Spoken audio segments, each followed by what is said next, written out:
ప్రస్తుతం స్పిరిట్ పంచాయతీ కాస్త గట్టిగానే నడుస్తుంది. సందీప్ వర్సెస్ దీపికా పదుకునే అన్నట్టుగా బాలీవుడ్లో పెద్ద ఎత్తున రచ్చ జరుగుతోంది. స్పిరిట్ కోసం దీపికాను సంప్రదించగా ఆమె పెట్టిన కండిషన్స్ నచ్చకపోవడంతో ప్రాజెక్ట్ నుంచి తప్పించినట్లుగా వార్తలు రాగా దాన్ని దీపికా పిఆర్ టీం వేరేలా ప్రచారం చేసినట్లుగా చెప్తున్నారు. స్పిరిట్ ఒక ఏ-రేటెడ్ సినిమా అని, ఎక్కువగా బోల్డ్ సీన్స్, లిప్ లాక్లు ఉండడంతోనే దీపిక నటించలేనని బయటకు వచ్చిందని బాలీవుడ్ మీడియా పోర్టల్స్ లో ప్రచారం మొదలైంది. దీంతో ఈ విషయం మీద ఫైర్ అవుతూ సందీప్ రెడ్డి ఒక ట్వీట్ చేశారు. సినిమా కథ చెప్పి మమ్మల్ని సినిమాలోకి ఆహ్వానించినప్పుడే ఒక సైన్ చేయని నాన్ డిస్క్లోజర్ అగ్రిమెంట్లోకి మీరు అడుగుపెట్టినట్లే.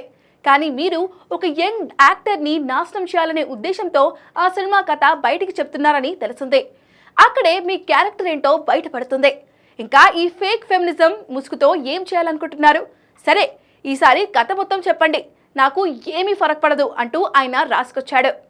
దీనికి కౌంటర్గా దీపిక, కష్టమైన పరిస్థితులు ఎదురైనప్పుడు నా మనసు చెప్పిందే వింటాను, ఎలాంటి పరిస్థితులనైనా ఎదుర్కొంటాను అని చెప్పుకొచ్చింది. ఇక ఈ పంచాయతీ ముదురుతున్న నేపథ్యంలో కల్కి 2లో దీపిక పరిస్థితి ఏంటనేది చర్చ మొదలైంది. కల్కి సినిమాలో దీపిక కీలక పాత్ర పోషించిన సంగతి తెలిసిందే.